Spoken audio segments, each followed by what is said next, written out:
Dark Souls 3 recently released, and being a big fan of the game, I jumped right in. Namco Bandai teased off and on that it was going to be the last Souls game. You had better go out with a bang if you make a statement like that.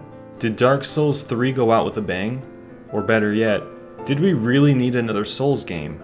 Sadly, I've never tried so hard to like a game and been completely unable to. Did it really have a lot to live up to, Dark Souls 3? Actually no, it didn't, ironically. Dark Souls 2 for me was a game that really lost track of itself, a handful of half-baked ideas and iteration that ultimately failed to attain any sense of cohesion and center. A basket full of puzzle pieces that were built in isolation, fragments of the game that seemingly had no sense of idealism stitched together and parading off as an open-world game. For instance, the half-finished torch system, a once brilliant idea of having players fight through the darkness, fighting battles that are half seen, half shrouded in darkness, with a noble torch in your offhand guiding your way, your safe passage through the unknown darkness. What an amazing idea that seemingly got lopped off the agenda. Or a worse culprit, the very inconsistent world design, quality, level design, and pacing, things that seemingly were hot or cold at any given moment in Dark Souls 2. Turning to the next installment, let's look at everything Dark Souls 3 gets wrong.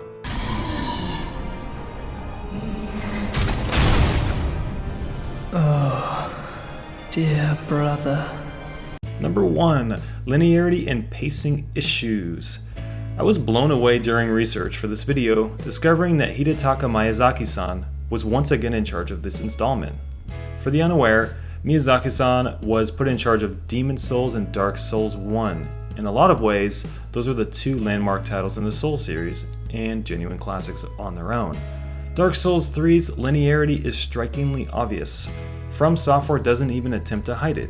Let's be honest here, the first few hours of the game, hell the first 5 to 8 hours of the game offer very little choice, with your only option every few hours to wander to an obvious side area, a small, optional area that connects most of the time to absolutely nothing. Dark Souls 3 offers you a yellow brick road right away and simply asks you to come along for the ride.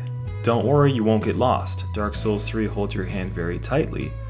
Shocking that the man who made such a giant leap of world design from Demon Souls to Dark Souls decided that the Souls series needed more linearity.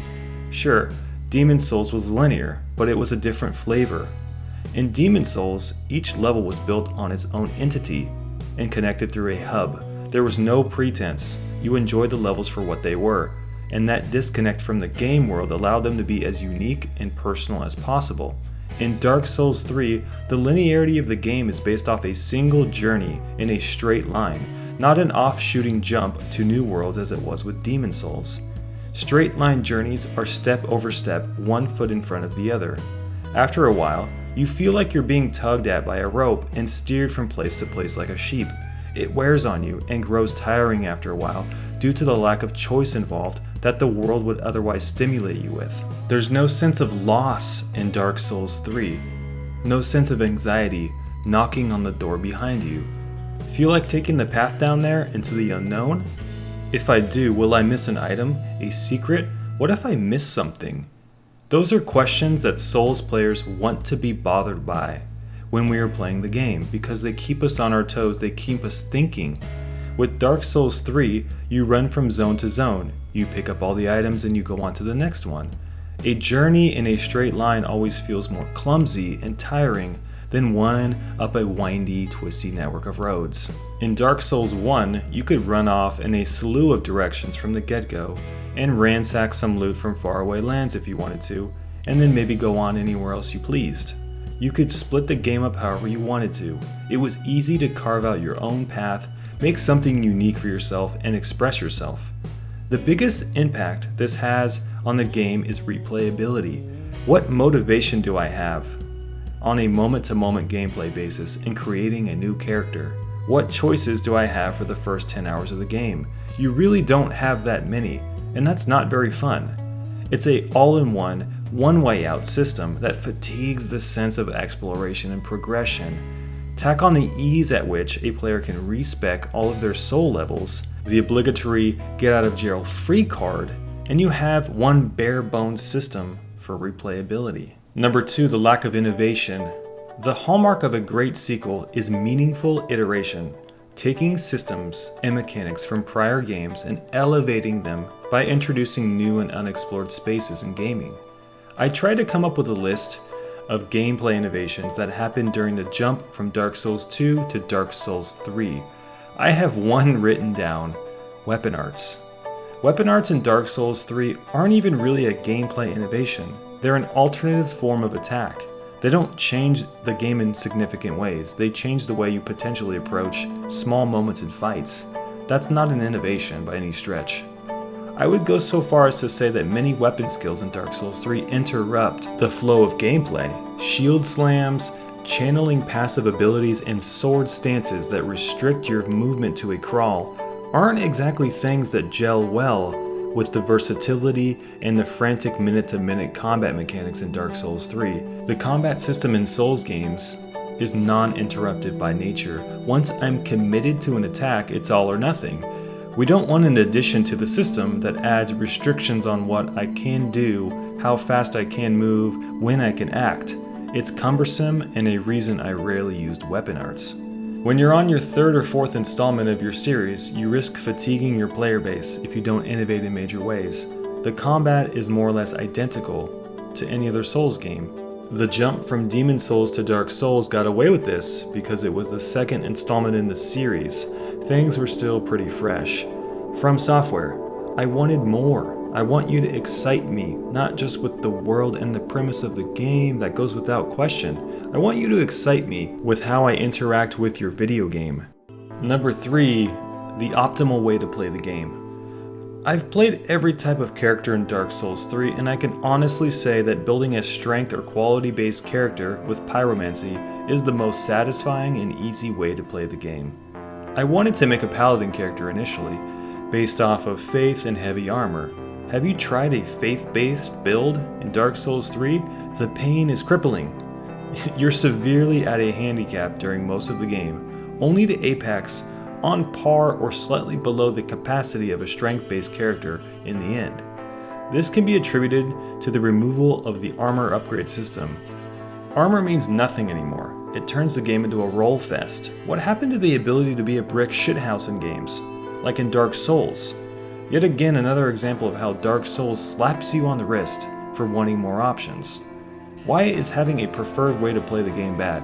In Dark Souls, things were different depending on what class you picked. A fight with a boss could be completely different for a caster than for a tank. You got lots of diversity in gameplay, knowing that if you re-rolled a cleric, for example, the world was going to unfold in a completely new way. You might have to take different paths to get to different items.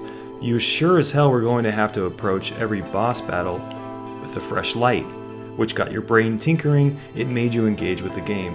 And when we're engaged mentally, we are stimulated and motivated to try new things and accept the challenges laid before us. This still exists in Dark Souls 3. It does. Play the game with any different class and you'll see that it really does. However, when the game incentivizes you to play a certain way and tells you this class isn't going to be fun, or this class isn't going to be powerful, people won't get to experience those moments of gameplay diversity. The player that gets the shit kicked out of them for 4 hours playing a cleric isn't going to want to experience boss number 15.